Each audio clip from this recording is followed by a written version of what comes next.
Well, Beardy History finds himself in Istanbul. Pardon the audio, I don't have the microphone attached today. But here is a quick guided tour to the Hagia Sophia, one of the glories of Constantinople.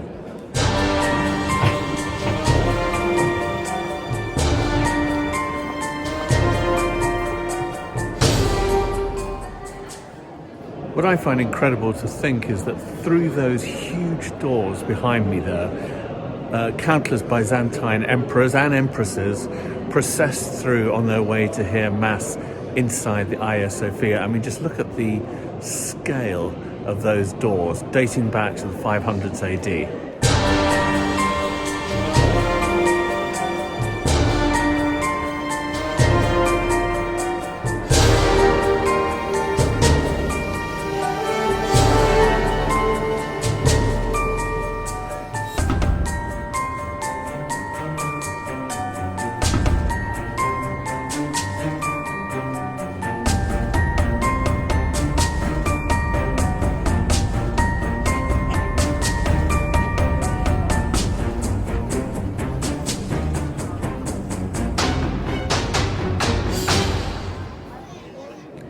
This incredible building was a church from the 500s AD through to 1453, and after that, for 500 years approximately, it was a mosque, and today it's a museum. And you can see all over the remnants of it being a church, and then a mosque, and today a museum.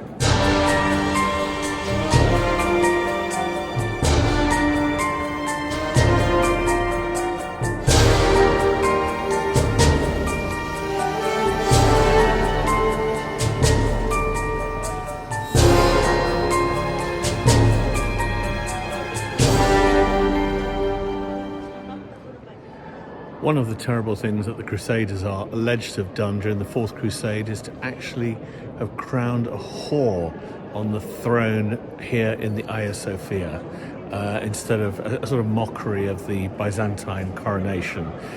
So they put a prostitute on the throne where the emperor normally sat and crowned her as the new Byzantine emperor.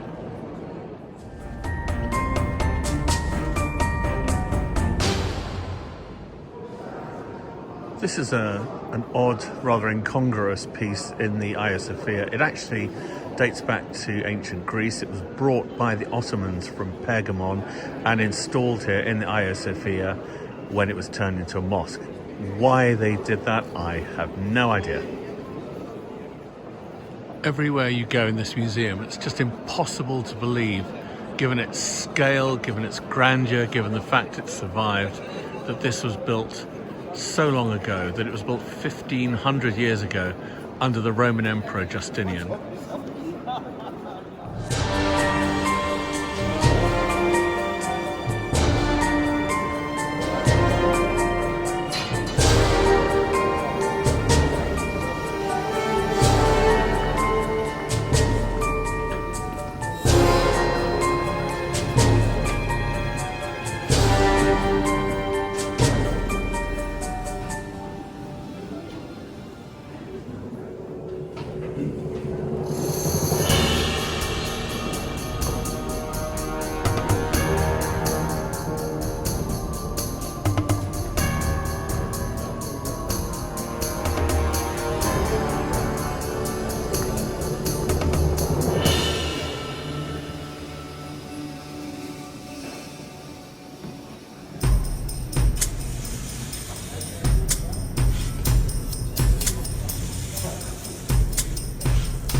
One of the most unusual survivors here in the Hagia Sophia is some Viking graffiti that is actually on this marble up here on the first floor of the church, and it was inscribed here, runic graffiti by Vikings 1,000 years ago, and these Vikings were part of what was called the Varangian Guard that guarded the Byzantine emperors, fearsome Viking warriors that the Byzantines employed to basically be their heavies and protect the emperor.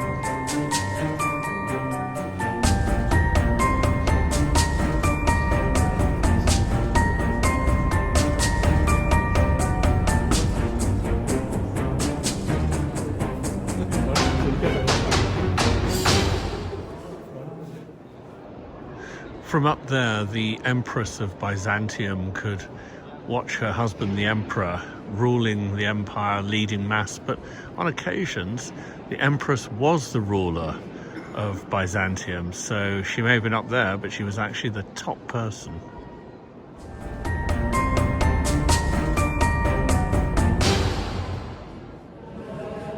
The emperor who built this, Justinian, was the most powerful, arguably, of all the Byzantine emperors. It was at this time that the empire stretched from Spain to Iraq. But, you know, with every great height also comes a great fall. And it's really in the decades that followed the death of Justinian, the emperor who built this, that the Byzantine Empire begins to crumble and begins to shrink.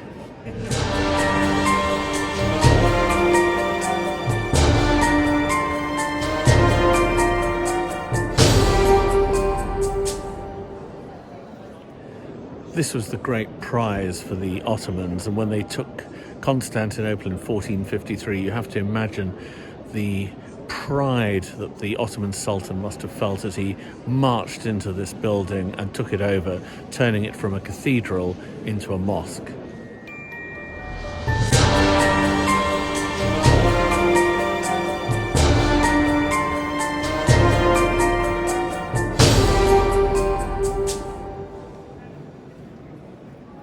Well, I hope you've enjoyed this guide to the Hagia Sophia, and if you have the opportunity to come to Istanbul, you've really got to do it. There's so much amazing stuff to see from the Byzantines, from the Ottomans, and one of my favourite cities on earth. Make sure you come. Bye.